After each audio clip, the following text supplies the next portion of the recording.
J'aimerais céder ma place à une personne que, avant de dire que je connais bien, mais je dis d'abord que j'apprécie beaucoup. J'apprécie beaucoup parce que vraiment c'est une femme de prière terrible. Petite anecdote juste entre nous. Un jour on priait, elle était à côté de moi pendant qu'on priait. On était en train d'invoquer le feu.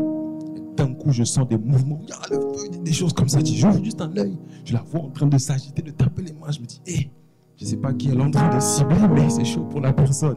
Donc c'est une femme qui prie vraiment et elle a un vrai parcours. Je suis un garçon, mais son parcours m'inspire. Parce que je vais la laisser prendre place de toute façon, mais j'introduis juste. Parce que quand tu passes par des difficultés et que par moments même ta nature humaine te rattrape, tu peux dire que Dieu m'a abandonné, j'ai fait des erreurs. Non, Dieu n'abandonne personne. Et ça me fait dire même dans les erreurs, Dieu est avec moi en réalité. Et cette phrase qu'il a dit à Paul prend son sens dans le témoignage de ma sœur. Ma grâce te suffit. Et ma puissance vient s'accomplir dans tes faiblesses. C'est-à-dire que même dans mes faiblesses, Dieu agit. Alors comment je peux échouer? Alors je peux qu'avancer et aller de victoire en victoire. J'aimerais qu'avec vos acclamations, on va acclamer Dieu et j'aimerais accueillir la sœur Dina qui va se lever. Il va venir nous apporter le témoignage de ce que Dieu a fait pour elle, l'impact de ce que Dieu a fait pour elle. J'aimerais que l'équipe audio prépare le deuxième micro très rapidement. On va lui passer le deuxième micro. Alors Dina, sens-toi à l'aise. Laisse l'esprit te conduire. Moi, je connais une partie. Donc, si vous me voyez fondre en larmes, c'est normal. Comprenez mon émotion. Donc, c'est un témoignage qui s'écoute non avec les oreilles, mais avec le cœur. Alors, ouvrez seulement les oreilles de vos cœurs par la concentration et laissez l'esprit impacter vos cœurs. Dina, je te laisse prendre place. Acclamons le Seigneur, s'il vous plaît, encore.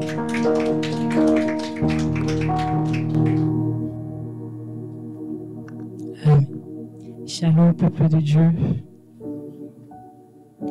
Alors, en premier, je bénis Dieu pour ce moment qu'il a permis de me retrouver devant vous pour partager mon témoignage.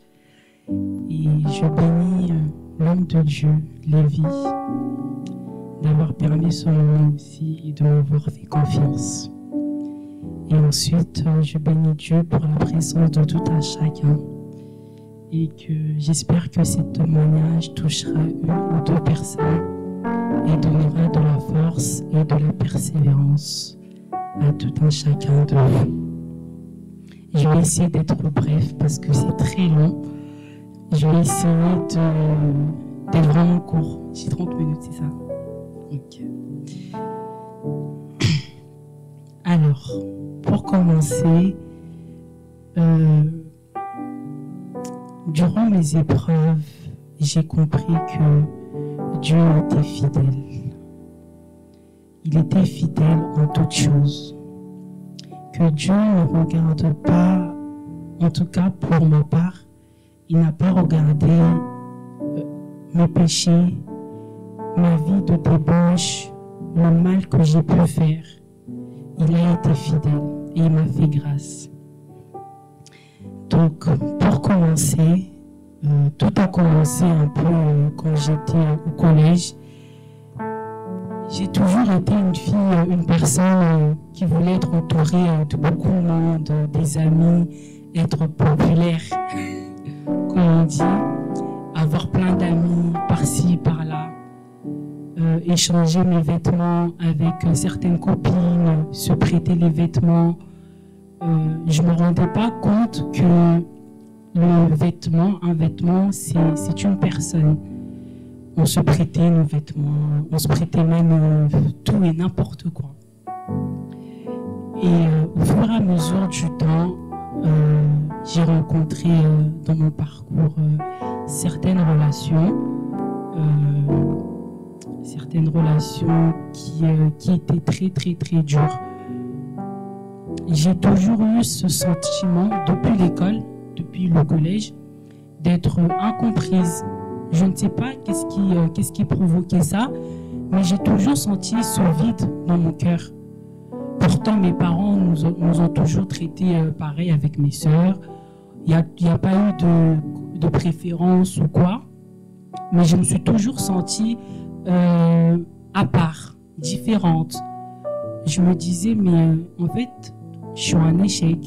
Je suis un échec de ma famille. Toutes mes sœurs ont eu leur bac. Moi, j'ai raté mon bac. Toutes mes sœurs ont eu leur permis. Moi, j'ai raté mon permis 4 fois. Je me disais, mais Seigneur, mais en fait, pourquoi tu m'as créé? En fait, pourquoi tu m'as créé? C'est pour que je ne serve à rien dans ce monde. Tout le monde avance, mais moi, je suis là, rien n'avance. À l'école, 0. Dans mes relations, 0.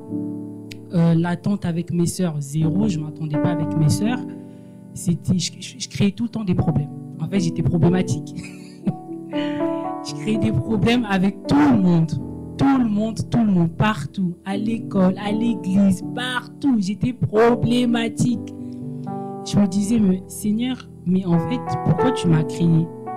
En fait, j'en voulais à mes parents parce que je me disais, en fait, pourquoi ils ont fait en sorte que je sois là, en fait, pour que je souffre. Bon, en fait, je suis là, mais je souffre. Je vis pour vivre.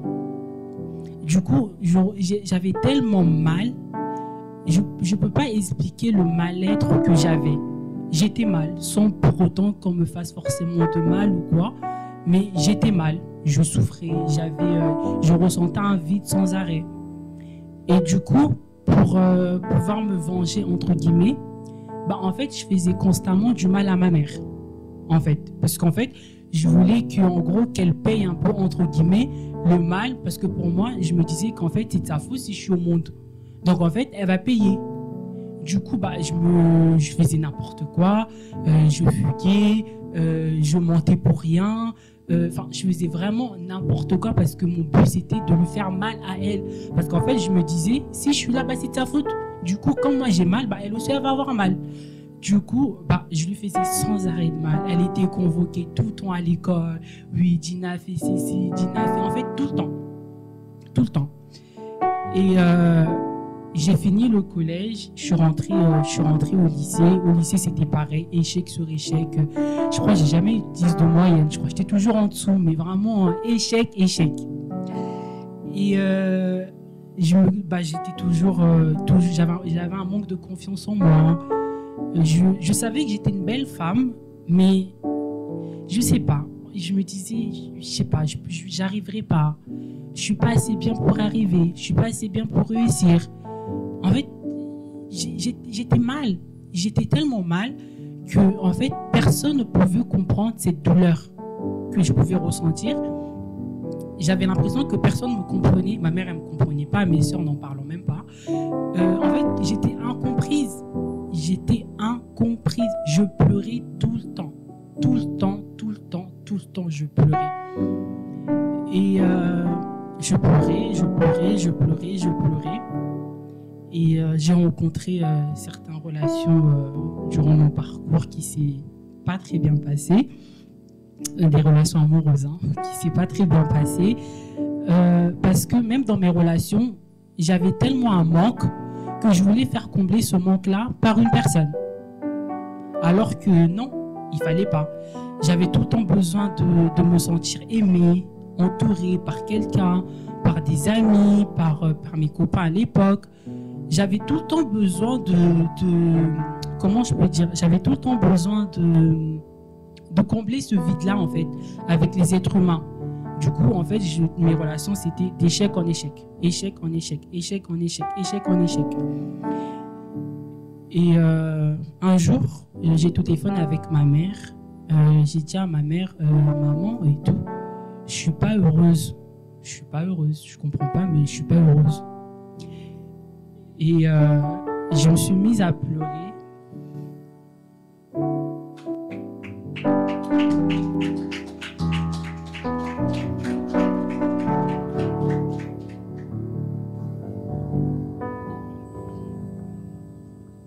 Je me suis mise à pleurer.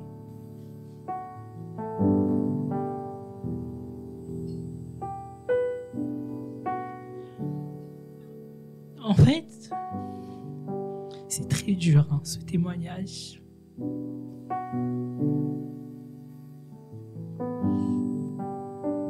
Est-ce qu'on peut l'encourager, s'il vous plaît, on acclame le Seigneur. Encouragez-la. c'est pas quelque chose de facile de témoigner de son parcours. Parce que quand elle parle, elle se voit, elle se visualise. Et quand elle parle, j'aimerais que tu te vois et toi aussi que tu te visualises.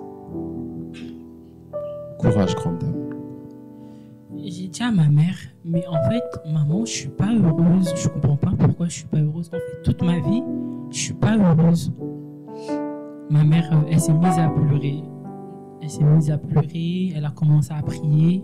Moi, j'arrivais plus à prier en fait, parce que je commençais même à en vouloir à Dieu. Je me disais, mais en fait, Dieu, en fait, pourquoi tu m'as créé toi aussi? Mais en fait, tu aurais dû me laisser où j'étais. J'ai rien demandé, moi. Pourquoi tu m'as créé? Du coup, je partais à l'église. Je partais à l'église juste pour remplir les bancs. Je partais, mais ça rentrait, ça sortait. Je partais à l'église, je ressortais chez moi. Je rentrais chez moi, pardon. Je recommençais les mêmes choses, mêmes bêtises. Enfin, en fait, je partais juste à l'église parce que mes parents partaient à l'église. J'ai pris mon baptême, pas de changement, toujours la même vie, mais je me suis fait baptiser. Ensuite, en 2020, non, fin 2019, il s'est passé un événement qui m'a beaucoup touchée. J'ai été très dure, très dure avec ma mère. Il m'arrivait des fois de lui balancer des choses où je me rendais même pas compte que c'était ma mère et tout. Je lui balançais des trucs que je ne veux pas dire devant les caméras, mais je lui balançais comme ça, sans pourtant me dire que en fait c'est ma mère.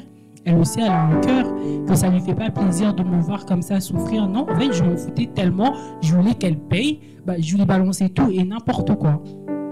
En 2019, il s'est passé un événement qui m'a beaucoup bouleversée. J'ai fait ma première tentative de suicide. J'avais pris, je crois que c'était plein de médicaments. J'ai bu de l'eau de javel, je crois que j'ai mélangé avec plein de médicaments. Et tout. Je pleurais. Ma mère, elle est venue me trouver dans la chambre. On a appelé les pompiers. On est parti, on s'est retrouvés aux urgences. Et tout, j'ai été incarnée chez les fous. Je prenais des médicaments, vous savez, les médicaments pour calmer, pour qu'on calme les fous et tout, quand ils sont agités et tout. Je suis restée incarnée là-bas quelques temps. J'ai été suivie par une psychologue. Ça n'a rien changé, mais comme c'est la procédure, j'ai été suivie par une psychologue. Et je suis ressortie de l'hôpital. C'était toujours pareil. J'avais toujours ce manque, ce vide. Toujours pareil. Ça ne changeait pas. Mais comme Dieu, il est amour et qu'il est fidèle, malgré tout le mal que je faisais autour de moi, que je faisais à ma mère, à mes parents, Dieu m'a quand même fait grâce d'obtenir mon permis après 4 échecs. J'ai obtenu mon permis par la grâce de Dieu. Et la même année, c'était en 2020, il me semble, j'ai trouvé du travail. Alors que je cherchais du travail depuis que j'avais 17 ans, je crois. Je ne trouvais jamais. Mais malgré mes erreurs, j'avais quand même trouvé un travail. Je travaillais et tout. Du coup, ça m'avait un petit peu calmé. Mais en fait, il y avait toujours ce manque. En fait, ce manque-là, ça m'a suivi, on va dire, toute mon adolescence.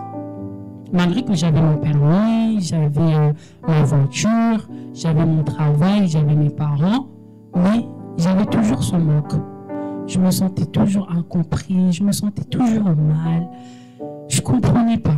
Du coup, j'ai arrêté de prier. J'ai arrêté de prier complètement. Je faisais même plus d'efforts. Je priais plus. J'ai arrêté de prier, j'ai commencé à vivre ma vie, je faisais n'importe quoi, je faisais que mentir à mes parents, oui, je vais dormir chez une copine, alors que des fois je me retrouvais en dehors de la France. Mes parents, ils ne savaient même pas. Et moi, je disais à mes parents, oui, je suis chez une copine et tout, je reviens demain et tout, mais je suis même plus en France. Je faisais que mentir. Et en 2021, il me semble, j'ai rencontré un homme que j'ai rencontré sur les réseaux sociaux. Je rencontre sur les réseaux sociaux, ça se passe plutôt pas mal. On apprend à se connaître, on se met en relation. Au début, ça se passait plutôt pas mal. Au fur et à mesure, il y avait des problèmes. Parce qu'en fait, j'en demandais toujours plus. Tellement j'avais pas confiance en moi. En fait, j'en demandais toujours plus. Et du coup, au bout d'un moment, en fait, la relation, elle coinçait. La relation, en fait, ça coinçait, en fait. Parce que le pauvre, il en avait marre. Il demandait toujours plus. Et mais au fond de moi, je me disais que, en fait, c'est pas ta personne. Gina, arrête de forcer, c'est pas ta personne. Mais tellement je suis têtue, je me disais, c'est pas grave, je vais continuer quand même. Dieu peut changer, c'est pas grave. Je continue à forcer la relation. J'ai même été voir une dame pour prier, pour m'aider, pour me montrer si c'est ma personne. La dame, elle m'a dit, non, c'est pas ta personne. J'ai dit, c'est pas grave, je continue quand même à forcer. Après, une fois, j'ai même eu à appeler Lévi, je sais pas si tu t'en souviens, même on avait prié par rapport à une relation, je crois que tu t'en souviens peut-être plus. J'avais compris qu'il m'avait pas dit directement que c'est pas ta personne, mais sa façon de me dire, j'avais compris que c'était pas ma personne. Mais je forçais quand même. Je continuais à forcer. Et Dieu, comment il fait les choses, il sait comment il fait les choses. Il y a eu un événement qui s'est passé qui a fait que on a dû se séparer. Avec cette personne-là.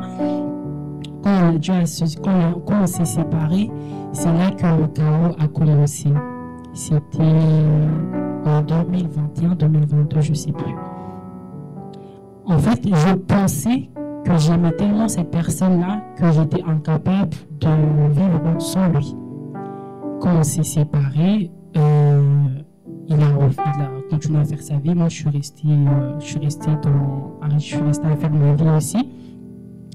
Mais j'ai fabriqué un mensonge que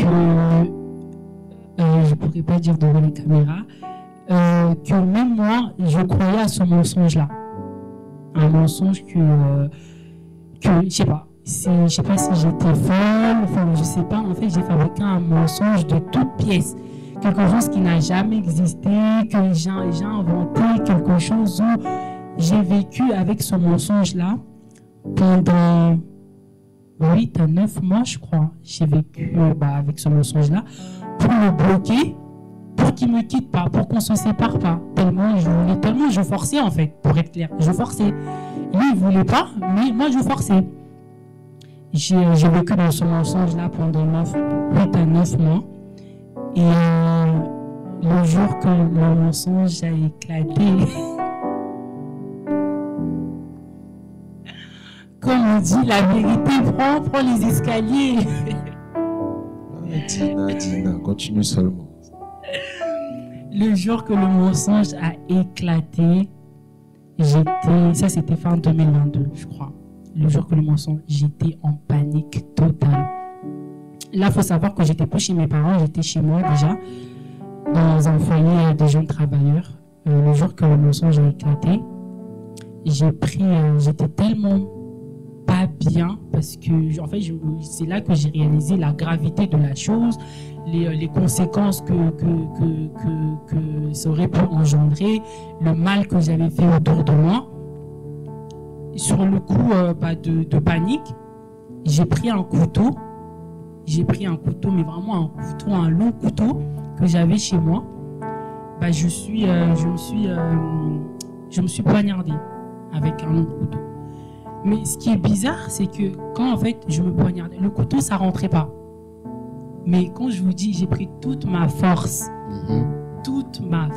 ce jour-là, j'ai pris le couteau et j'ai forcé le couteau, ça rentrait pas.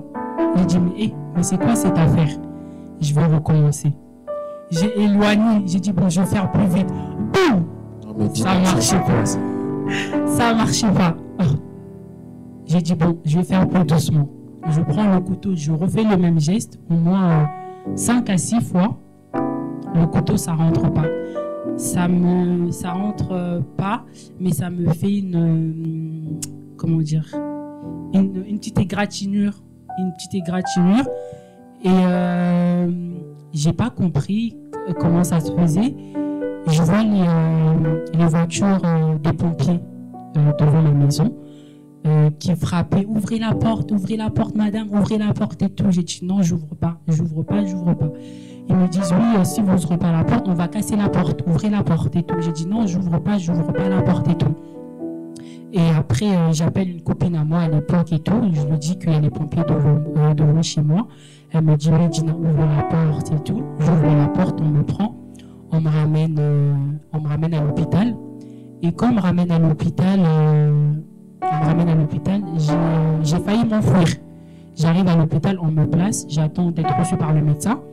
Et je veux m'enfuir. Du coup, je sors de l'hôpital, je commence à courir comme une folle. Je commence à courir et tout.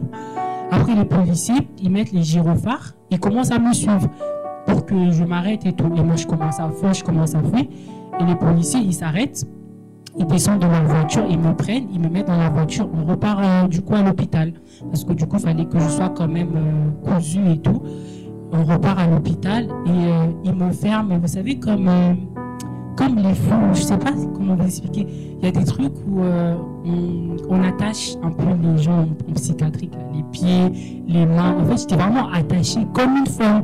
J'étais attachée. On m'attache. Je dis mais pourquoi vous m'attachez? Ils me disent non, mais c'est pour votre sécurité. Vous êtes un danger pour vous-même. Donc on peut pas vous laisser partir comme ça. Est-ce que vous avez une personne à prévenir?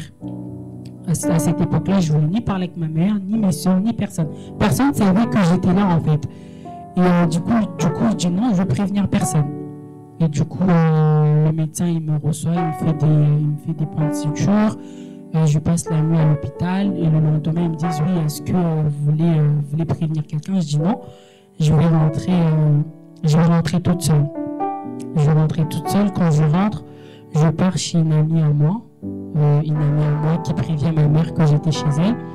Ma mère elle m'a rejoint et elle était en pleurs une fois de plus. Elle était en pleurs parce que en fait je pouvais ressentir que en fait, si elle pouvait prendre ma douleur, que ça soit que elle qui subisse ça, elle l'aurait fait. Mais sauf qu'en fait, elle pouvait pas.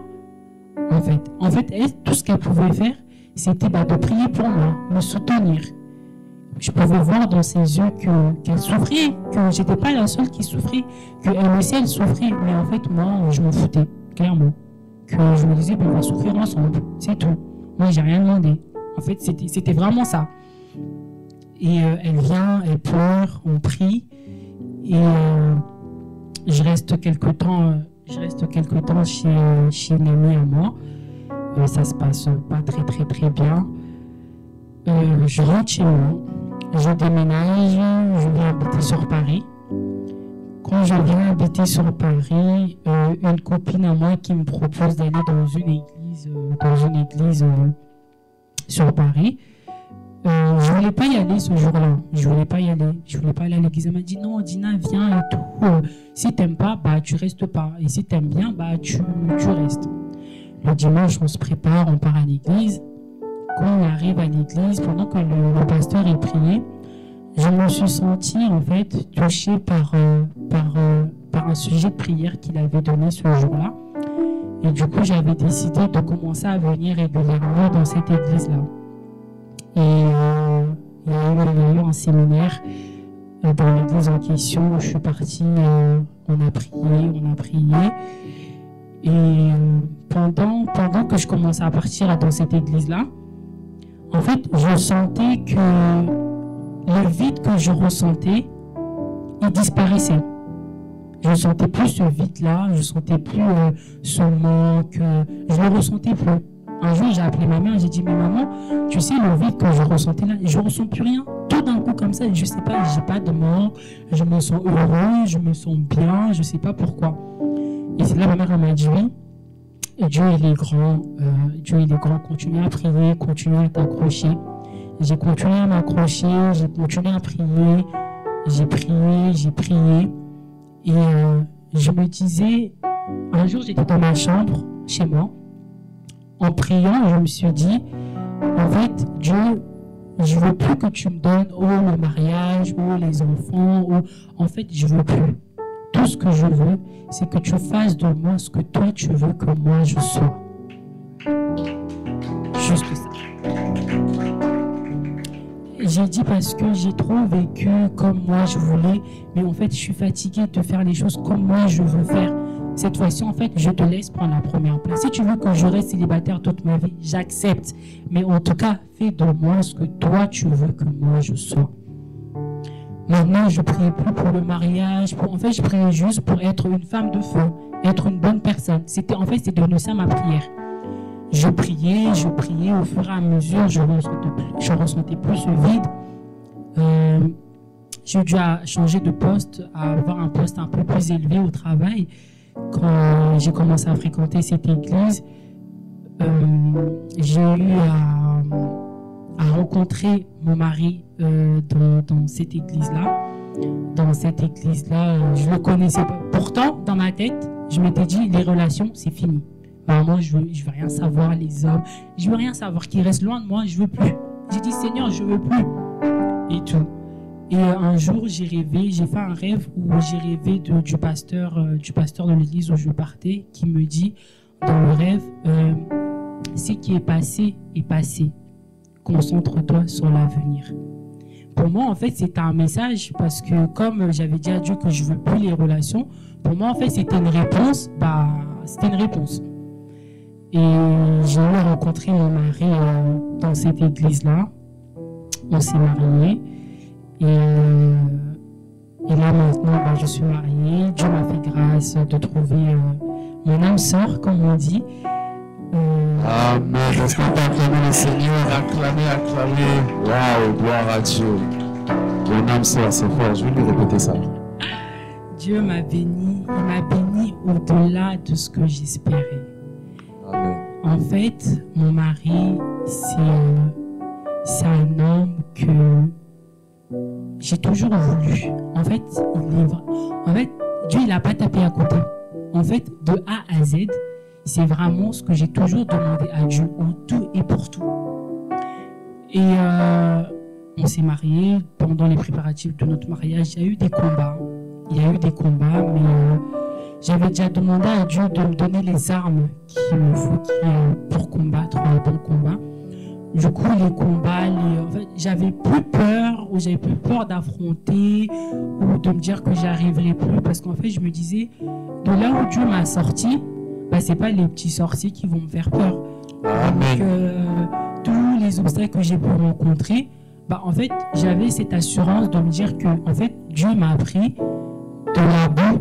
Donc, c'est pas ça que je vais pas réussir à combattre ou à surmonter. Et le mariage s'est bien passé et voilà, là on a fait des projets, tout se passe bien dans notre vie, nos projets marchent bien, on sent que Dieu est présent, que Dieu est là et qu'il est derrière nous, il est vraiment derrière nous et voilà, donc c'est un peu ça, j'ai essayé d'être bref parce que c'est très très très long. Mais j'ai essayé vraiment d'être bref, de toucher le point vraiment important. Si je peux conclure ce témoignage, c'est que Dieu est fidèle. Amen. Dieu, il est fidèle. Et j'ai appris que c'est pas un homme qui comble. Non. Que personne ne vous trompe, que personne ne vous mente. Parce que le vide que j'avais en moi, même ma mère ne pouvait pas le combler. Même mon père ne pouvait pas le combler. Il n'y a que Dieu qui comble. Il n'y a que Dieu qui comble. Et si je peux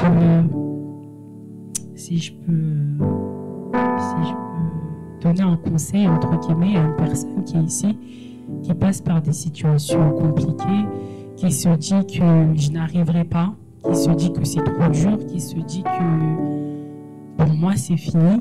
Non, en fait. Non. Parce que Dieu est là.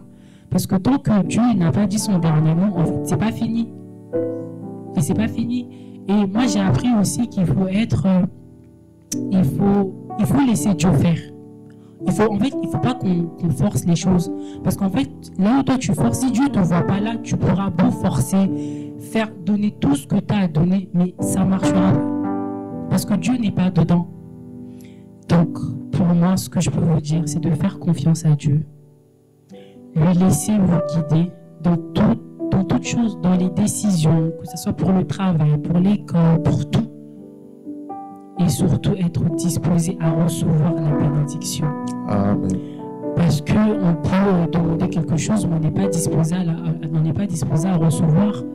Parce que moi, je me dis aujourd'hui, si Dieu m'avait donné mon mariage à l'époque où, voilà, bah, ça aurait été un échec. Parce que je n'étais pas disposé à recevoir cette bénédiction. Dieu fait sa part, mais nous aussi, on a notre part. J'ai compris une dernière chose que, en fait, avec Dieu, on doit travailler ensemble, si je peux dire. Dieu, c'est notre Père. Lui, il a sa part. C'est comme nous, les élèves, quand on part à l'école, nos parents, ils nous achètent les fournitures scolaires, les vêtements, etc. Mais l'école, le travail, c'est nous. Donc Dieu, il fait sa part. Et c'est à nous aussi de faire notre part. Parce que Dieu, s'il fait sa part et que nous, on ne fait pas notre part, ça ne marchera pas. Pour moi, je dis ça, c'est comme un travail d'équipe. Il fait sa part et nous, on fait la nôtre. Et enfin, c'est tout ce que je peux dire. Est-ce qu'on peut acclamer royalement le Seigneur pour ce témoignage très fort? Gloire à Dieu. Gloire à Dieu, gloire à Dieu. Ça m'a touché très fortement. Peu importe tes erreurs, peu importe ce que tu as fait, comment tu as été, quand Dieu n'a pas fini avec toi, il n'a pas fini avec toi. La restauration est toujours possible. Au jour d'aujourd'hui, quand je la vois avec son mari, je l'appelle pour rigoler Mandefouman parce qu'il est barbu comme un... Ça fait ma joie parce qu'on se connaissait depuis très longtemps. Et pour moi, je vois la restauration de Dieu et la fidélité de Dieu. Tina, tu es un témoignage pour la gloire de Dieu. Ça veut dire que quand le spirituel de Dieu te regarde, il crie victoire à Dieu. Et ta vie a déclaré, entre guillemets, perdant le diable. Il a échoué. Ils ont échoué. Est-ce qu'on peut acclamer le Seigneur pour la ce soir? Merci beaucoup. Tu peux aller. Et j'aimerais dire effectivement, au travers de ces témoignages, à une personne. C'est sa maman, c'est pour ça. J'aimerais dire à une personne, crois encore. Crois encore. Dieu peut encore. Ne te dis pas, je me suis trop éloigné. Ne te dis pas, je suis trop sale.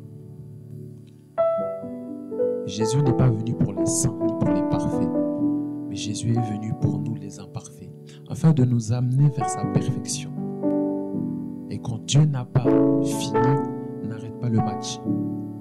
Tant que l'arbitre n'a pas sifflé la fin du match, le match continue. Elle a voulu arrêter le match avec son affaire de couteau. Donc ça n'a pas marché, parce que Dieu n'avait pas fini avec elle.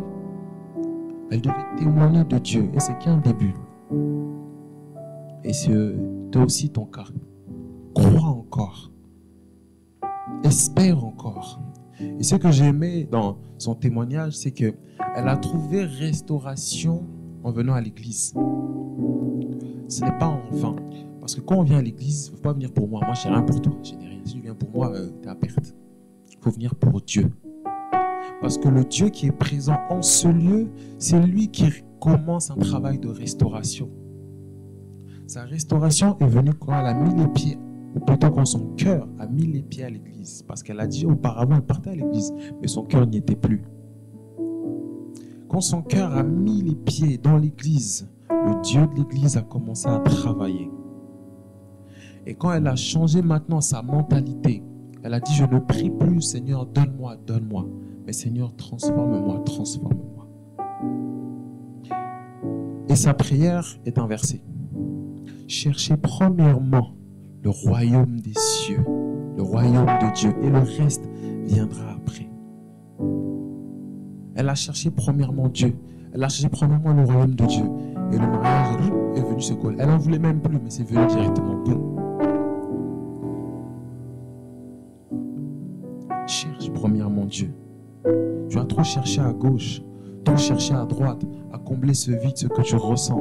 Mais ce que tu n'as pas compris, c'est que ce n'est qu'en Dieu que cela se comble. Et Dieu amène tout le reste. Merci, servante. J'aimerais que tu puisses te disposer maintenant, pendant que Noah va monter pour nous ramener dans une atmosphère de prière. Je ne sais pas ce que ce témoignage a fait en toi.